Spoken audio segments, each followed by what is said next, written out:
And we're back.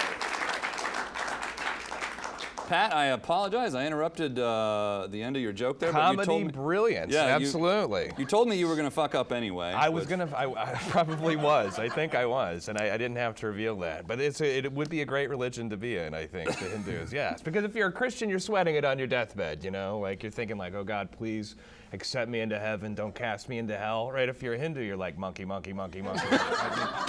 Don't even think of it as death, it's just count down to monkey time. Right? There we go. But there's the joke.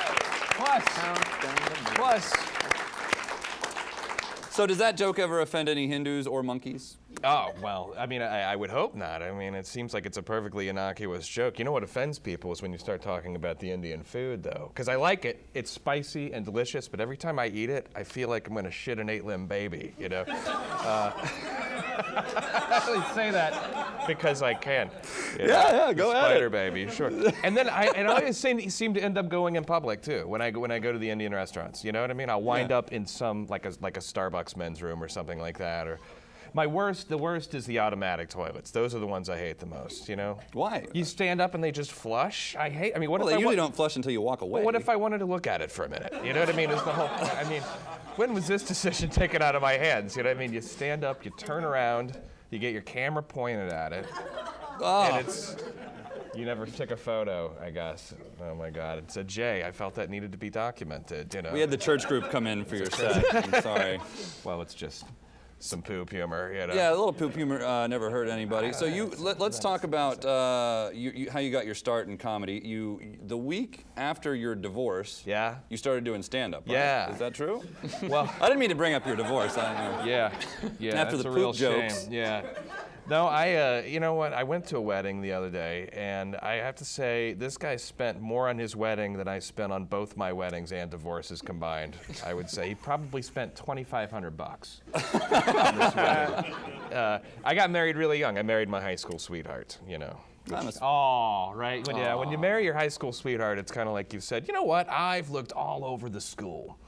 You know, it's like the dumbest way to find a wife ever. You know, like hey, we had a homeroom together. Let's make it permanent. You know. So and then I had another divorce that kind of came and went really quick, and it was two marriages, 2 divorces, 1 attempted murder, and.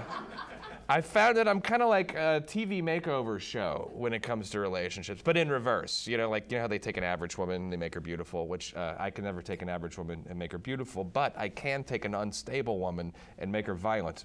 And here's talent there. Yeah, it is, you know. Well, there's a certain kind of woman out there. I don't know if you've ever dated this kind of girl, but she'll cheat on you, she'll lie to you, she'll do all kinds of weird antisocial stuff, and then when you finally had enough and you want to break up with her, then she wants to tell your wife everything. I hate that. Don't you hate that? Yeah, I don't need that in my life. And your album, or do they call them albums if they're spoken? Sure. If they're comedy? Yeah, it's a stand-up it's a comedy album. Yeah. Yeah. Where have you been? I don't know. I've been sleeping over here for a while. So it's called Goodbye Forever Fatty. Yes, it is called that. Right? Well, I've been with some big women.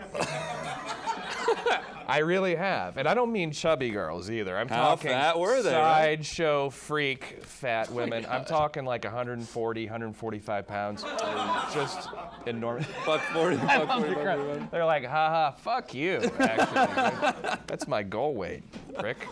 So you've got your podcasts you do that are hilarious, and it's basically an audio version of the crime news of New York. Well, New York City Crime Report. It's the New York City Crime Report. Report. But funny. Yes, exactly. We take stories out of the newspaper, like the Libby Kletsky and Ronaldo Sebra, who actually castrated his lover with a corkscrew. Removed his testicles and left him to die when he went out on the town. See, I don't read, so I don't hear anything about Well, this. then this is the perfect so news you have source a podcast for you. For me. Yes, there exactly. The Ronell Wilson situation. He's right now. They're trying to figure out what his fate's going to be. His lawyers say that he is possibly retarded. Possibly. So yeah, he might be retarded. And if you look at his picture, he is pretty stupid looking. Okay. But he killed a couple of cops. And now he's and since it's a federal crime, he may have to actually have the death penalty. They're trying to get him out of it. So if he's retarded by the rules of you know, the Supreme Court, they actually can't execute him, which I don't understand. I don't know how you guys feel about it, but if there's anybody we want to execute, it's violent, criminal, retarded people. Is this? Well, I'm glad you have the forum to say these kind of things. Exactly. Here we are, public access. That's what you do. And you were telling me. I don't know how much impact that's going to have with the Supreme Court, you know. But. You were telling me earlier about this guy going around groping women in Park Slope. Yeah, right? There's either a sexual deviant, some sort of pervert or perverts there in Park Slope, and now so it could be more than one. It could be more than one, and Paul Brown, who is with the police department, what they're doing is the police are basically asking the women of Park Slope not to dress sexy.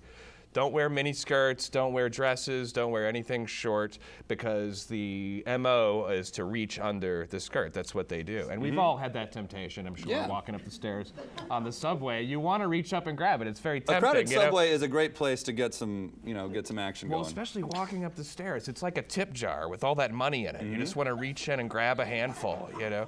But I think what a great way the police, the NYPD, are going right to the source of this sexual assault problem, you know, by saying, ladies, maybe if you wouldn't dress so sexy, you wouldn't get raped so much. You know? I don't think you're supposed to say that, are you? But that's what the cops are saying. Okay, well, that's what they're saying. Yes, I mean, and the women are you encouraging women not to dress sexy? I'm merely reporting. They can dress any way they want. If it was up to me, they would be able to wear anything they wanted and never be bothered. I think that's the way it should be, right? Women, you should be able to wear anything that you like and not be attacked. Did someone boo? Or was that a woo? That was a woo. It was a woo, yeah. You should be able to dress sexy. I mean, basically what the cops are saying is help us help you protect your V-hole. You've got, right.